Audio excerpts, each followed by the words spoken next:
Venezuela, the best in baseball.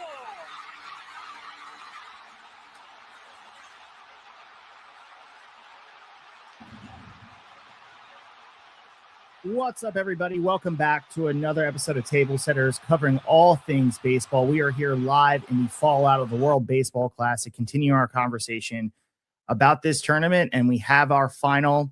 Venezuela defeating Team USA 3-2 to become the 2026 World Baseball Classic champions. And we're going to talk about all that. And we've been hopping on here almost after every single meaningful game, giving you guys the fallout and having conversations.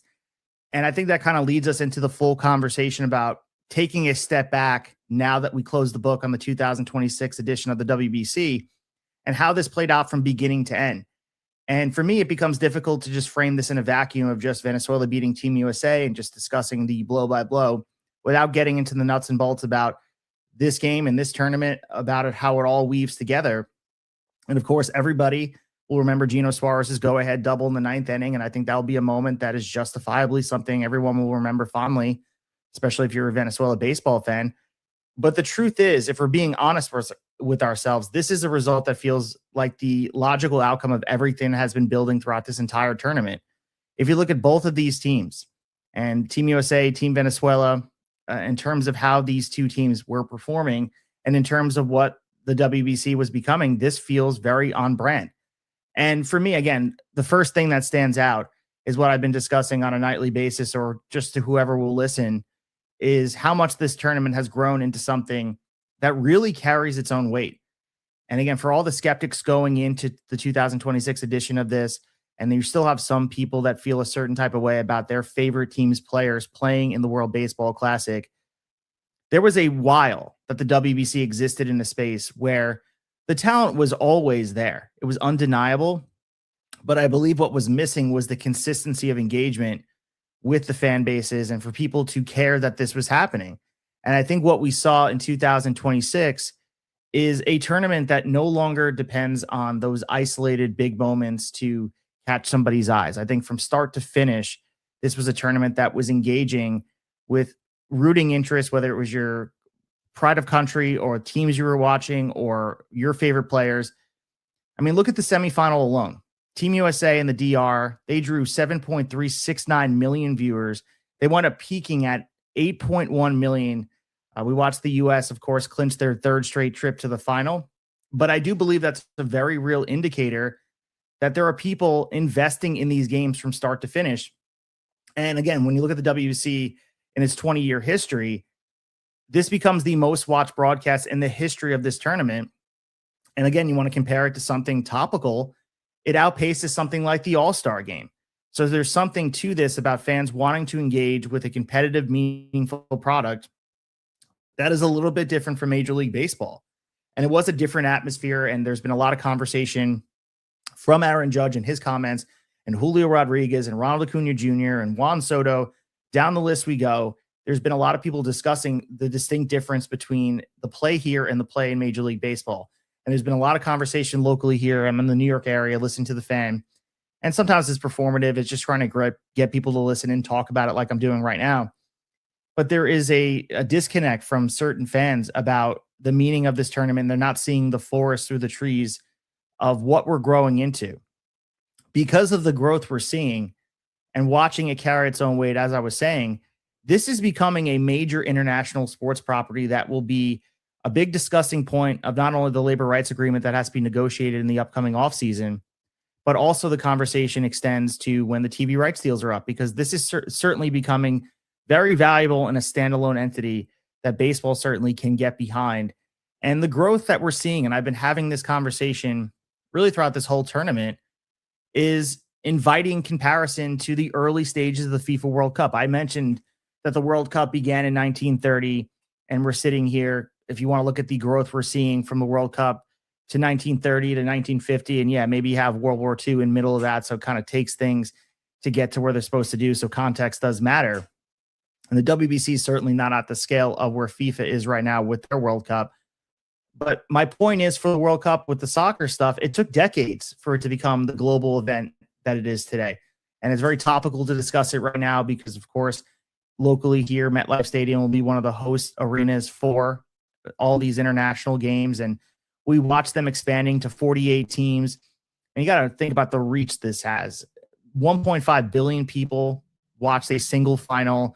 They regularly draw billions of viewers worldwide. But the point is, with the WBC, and I think a lot of people looking at this tournament and what we've seen as far as the trajectory of growth, that didn't happen overnight. It does happen through repetition about the best players playing on the field. Accumulation of moments is certainly something that makes these tournaments feel important, makes them feel essential in the ecosystem of your favorite sport. And I do think we're starting to see that with the WBC. And again, you can go back to the 2023 moment with Shohei Ohtani and Mike Trout. That's one everyone points to. But I think more of a barometer of growth is that 2026 itself was a accumulation of not just one defining highlight, but just a tournament with a lot of great moments and a lot of great talking points. And that speaks to the growth of this WBC format that isn't just based on one single moment. It's hard to pinpoint what was the most important moment. Everyone's going to point to the final with Venezuela winning, but there's a lot of subplots that are driven through here. It was one of the reasons I came on here on a nightly basis to talk about this tournament. It felt meaningful. It felt like there was a passion behind it and a momentum. And it started with our preview with Sean Spradling here. You can go back and listen to him talk about this. One of the utmost experts in international baseball. There is meaningful growth. And I'm excited that we'll definitely have him back on to discuss his feelings of the WBC and the fallout and watching this all play out in front of us. But I think what also makes this compelling is the diversity in how these teams actually perform. We closed the book on it now. We can look at the numbers. The DR, as we've been discussing, they were the most explosive offensive team in the field, hitting 300 with a 1.025 OPS, 15 home runs, breaking the record that Mexico set in 2009 with 14. And they overwhelmed opponents, of course. Japan, led by the elite individual production from Shohei Ohtani, the 945 OPS as a team. He himself, for Shohei, looking at his numbers, astronomical, but what else is new? 1.842 OPS in his appearances. And again, how do we not talk about Italy emerging as one of the more surprising stories? They had a 900 team OPS themselves. And I think there was an offensive gap between the traditional powers and some of these emerging teams is continuing to close, which is awesome for international baseball.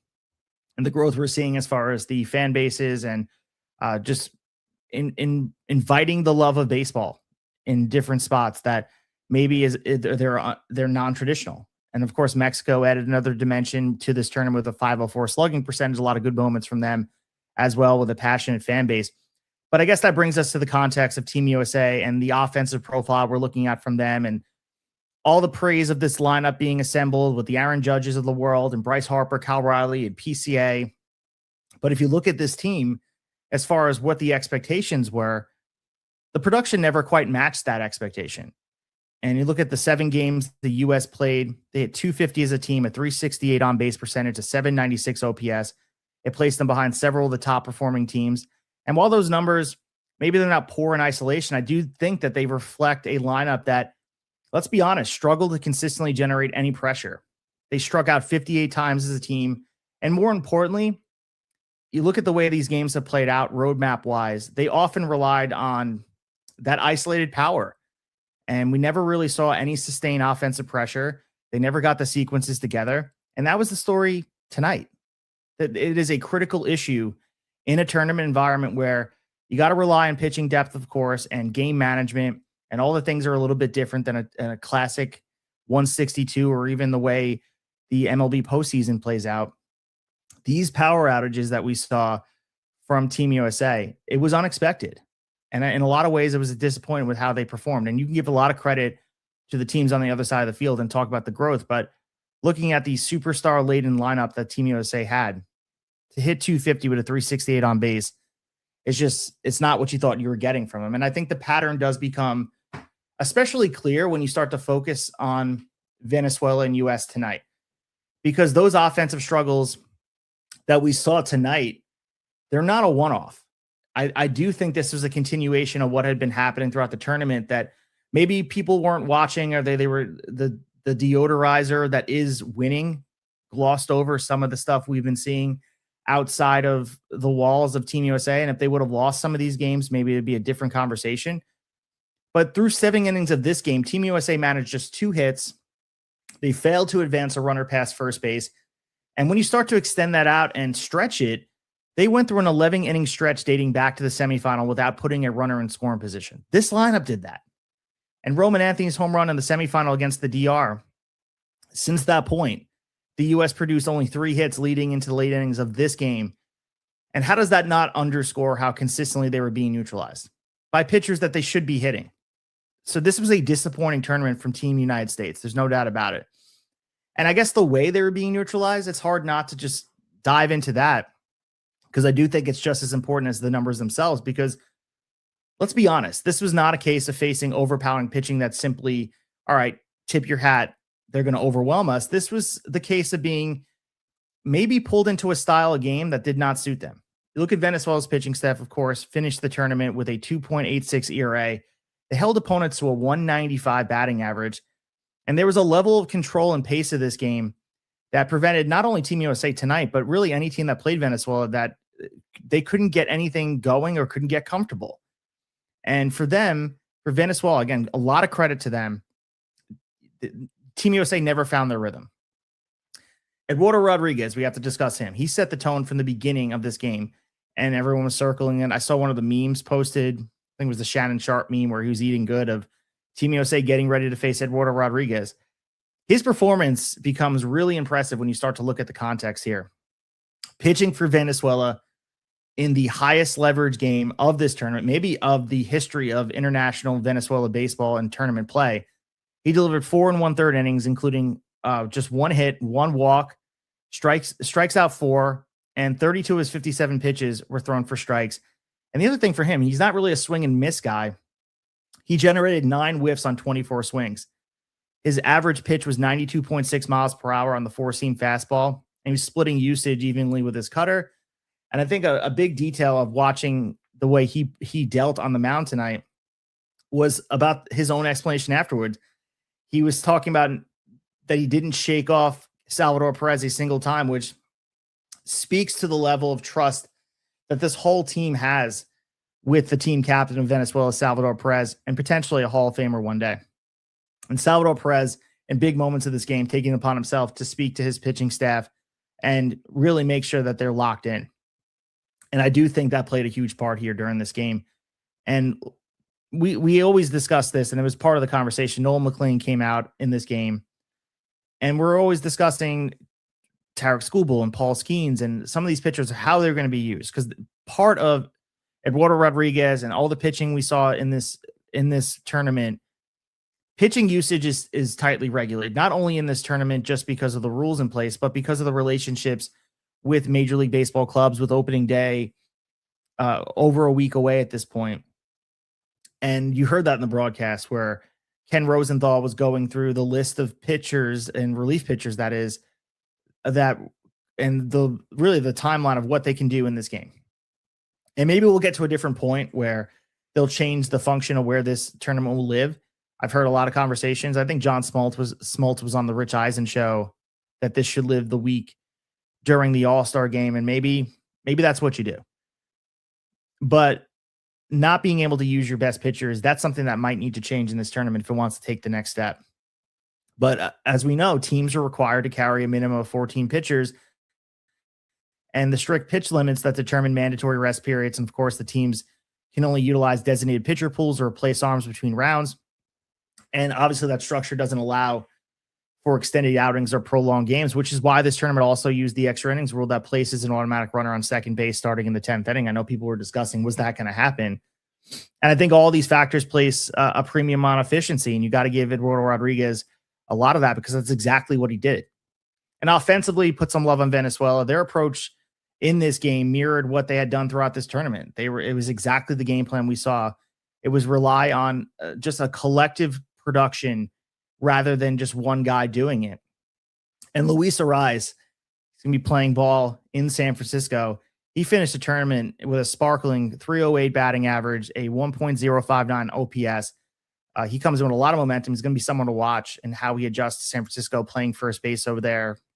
Was a guy that was essentially left out there to get for free, and no one else wanted him. And San Francisco picked him up with the scrap heap, and he played amazingly here. And there's a lot of momentum coming into the season.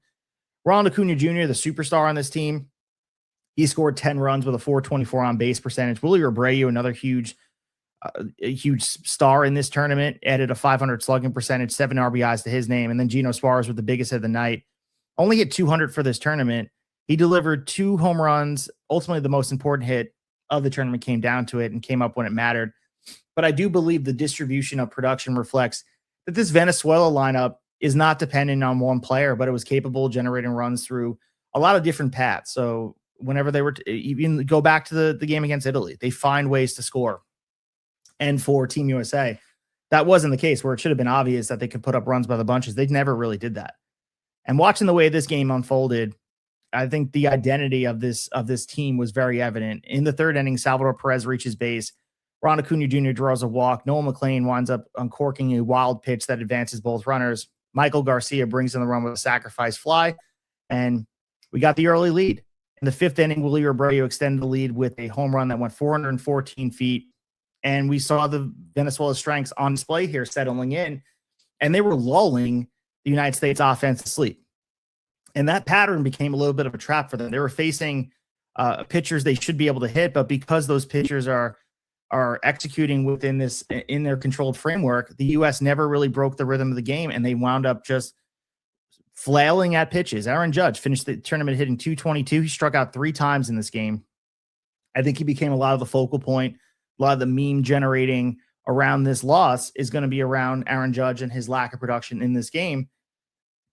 There's a lot of reactions and a lot of disbelief at how a lineup with this level of talent could be held in check to this degree. But it speaks to the way Venezuela's team had been operating. And it's not an excuse. And I heard them trying to make this on the broadcast. And I believe Derek Jeter cut them down. I forgot who said it because I was listening in the other room. They were saying at the end of the day that it's March and some of these hitters are not in rhythm, which is bullshit, because on the other side, Venezuela they also have major league hitters that are in the same scope of development of where they're at as far as revving up or whatever it is. So I don't buy that at all. And then the 8th inning arrives. And then for a brief moment, it appears that all the underlying issues, like it had been done all tournament, might have been erased. So Bobby Witt Jr. winds up working a walk. And then Bryce Harper gets up and does what he does. I discussed this on this pod in one of my reactions when everyone was saying Bryce Harper should be sitting. He has a flair for the dramatic. And boy, did he in this game. One of the more dramatic swings of this tournament.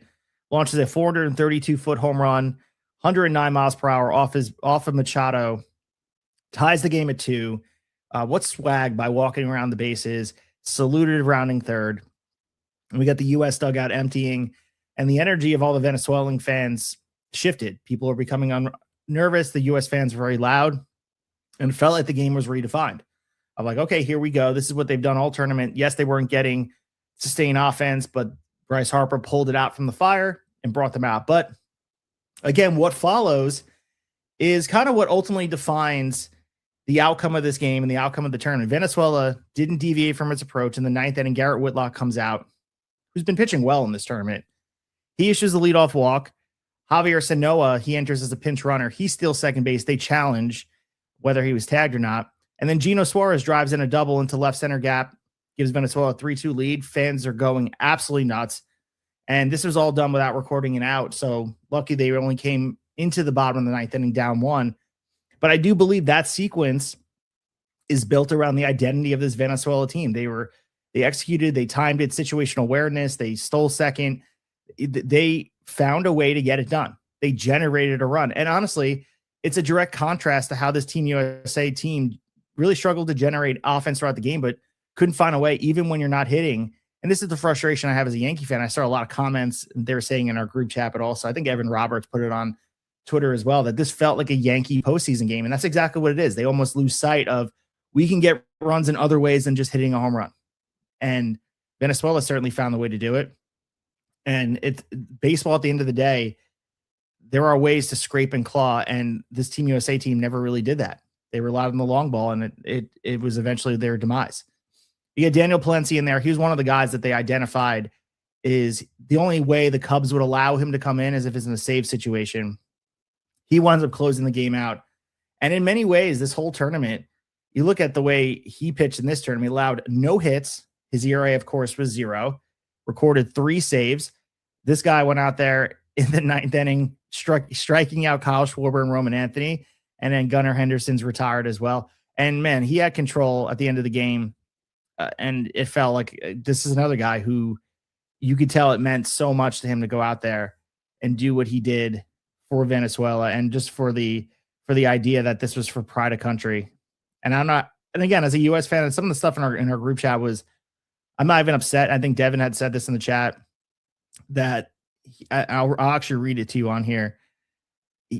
Mostly he was talking about, and he said, quote, "This is Devin. As special as the WBC feels, I got to say I have zero anger or frustration after that loss. I'm significantly more annoyed by a bad Mets loss in May." And Matt, who's also in our fantasy baseball group, he said, "Honestly, it's more fun watching Venezuela win." It's just, again, it just means a little bit more. And there's been a lot of conversation about why people in other countries feel a certain type of way about these international tournaments and why the United States fans don't feel this way. And one of the theories I subscribe, but not fully, because there's a lot of nuance to it. It's not just black or white. I do believe that one of the reasons that we as a country don't resonate is because we're spoiled. I think that this doesn't resonate with us fully because you have so many options of your identity. And someone was talking about really your representation for Venezuela or the DR on a big stage like this. Baseball is the identity. And to put yourself in a platform and to be crowned champion, it means the world. And the connection they have with their culture, it's just a whole different level, that baseball is an international language. And this has grown so far from just this double day American game. And in a lot of ways, it's grown into something way bigger than that. But when you put all of this together, I think everyone's going to say this is an upset. But I do believe this is more like a culmination of this tournament, what was coming. U.S. finally got what was coming to them. Venezuela combined a 261 team batting average, a 775 OPS, on their end, an elite run prevention. But USA, it was because despite their talent, they never fully translated its offensive potential into any production. And that's the story. They didn't get away with it in the end. If they would have won a championship, again, that glosses over everything. But I think we still would have said that the performance of most of these guys in this lineup was disappointing. I think the reaction from fans during the game, moving obviously from the frustration to hope and then back again, the U.S. briefly appeared to seize control and then they let it back. And that's kind of indicative of this whole tournament. And then zooming out one more time on this, again, this is where everything kind of connects for me, because I think this game exists within this WBC, which continues to grow in scale and significance. And for Venezuela to win, it's such a big deal for them and such a big deal for international baseball fans. We know the World Baseball Classic is not quite the World Cup. We know that. But the trajectory does feel familiar to me. And I want to reiterate that fact, because each iteration, as it builds on each other, and you have moments like this, engagement's going to increase. The quality of play will always increase as long as you have the best players playing. And the emotional investment will always become more pronounced when it starts to mean more. And the thing is, history does dictate the importance. And whether people believe that or not, the inaugural version of something never quite holds the same weight than something that's been played for hundreds of years. And I understand for us, we've always inherited sort of the fandoms of our forefathers, where baseball, for the example, World Series, a lot of history to go back and lean on. But when the first World Series takes hold, it means something, but doesn't mean as much because you're the first person to accomplish it. And it doesn't stand on the shoulders of all of that. It's hard to quantify history. You can't replicate it in a vacuum. You can try to. I always talk about this for professional wrestling as well. Not that we're here to discuss that, but anytime with All Elite Wrestling, as they try to start to make history, like the Owen tournament, for example, everyone was asking, should we do this? Should it be something you do? And now that they're building on it with all past winners, and you can reference them and you can have this track record of who did what and all that, it's the same thing with anything. And, this is not just a championship result. I think this is part of a larger progression of conversation that is going to be about this evolution of this tournament, that we're going to be discussing it and looking forward to it the next time it comes around. And it was really cool, despite me being rooting for the United States. It was really cool for Venezuela and their fans and the players to meet that moment and playing solid baseball. There's no way to root against that. They played disciplined baseball and a clear understanding of how to win this tournament. And that's something the U.S. is going to have to learn going forward. All these things are considered in the way I'm thinking about this game, but we're in a good spot. And again, this is bridging the gap. I do like the format and the way we had it, but it would be awesome to expand it past just the amount of teams we had here. I would like to maybe double it. It would be really cool to go from 20 to 40, eventually down the line, include more countries, as long as there's more people playing baseball and more people discussing baseball. It can't be a bad thing. And as we say goodbye to the WBC, we look forward to the next edition of it. Inevitably, the ABS conversation will continue. We'll continue to have a conversation. We'll have 3 years of data of how the ABS affected Major League Baseball. So that's happening in international baseball. There's no doubt about it. But yeah, and if you guys like what we've been doing here, Devin and I will be back soon discussing the American League East and the National League East. That'll be our last 2 division previews, and we'll be dropping a final prediction episode with our award winners. We're going to be releasing our postseason brackets. That is a kind of coinciding with our division preview. So go back in the archives and check those out. And then we're off to the races. As we said, opening day, 325, Giants and Luis Ariz, who's on a red hot heater, and Aaron Judge of Team USA will be ready to go on Netflix opening day. And then we're off to the races for some meaningful baseball. And the pacing of these podcasts will change. I'm not going to be hopping on here on a nightly basis. It was a once every 3 year type of thing, hopping on here and having these discussions with you guys and give you the fallout of everything happening in the World Baseball Classic. That's part of what this comes with it. And I wanted to give it the love it deserves, because if we would have got on here and tried to do the division previews and tried our best to do any of this conversation, it deserved its own platform. I think that was a big reason why we hopped on here. And just want to also mention, as we're on the air, Maikel García is the Venezuela 2026 World Baseball Classic MVP. So pretty cool to see.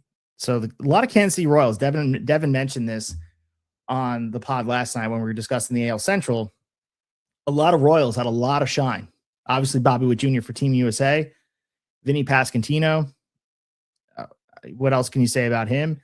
Maikel García, and on the list goes. And that will be interesting to watch some of the momentum continue. The momentum of the WBC pushing forward and the momentum coming out of this tournament. I think the biggest losers of this tournament, as I said, might have been the Seattle Mariners. Let's see how they respond to Handshake Gate. Cal Raleigh is now heading back to the Mariners camp with Randy Arozarena and Josh Naylor, guys he refused to shake hands with. We'll see if they can make good, if this is going to be a narrative that follows them. I don't know. It's all good stuff. It's amazing to sit here and talk about competitive baseball in March. And now we look forward to the 162 game marathon that's awaiting us. But if you like what we do, follow us at Tablesetters Pod on IG and on X. You also subscribe to us on YouTube at Tablesetters Baseball. You guys can also give us a 5-star review if you like what we're doing. Continue to show some love to the game of baseball. That's all we're doing. And we're going to continue to give you guys the content that you deserve. So until that time, we'll talk to you. After a while, we'll let Joe Davis lead you guys out.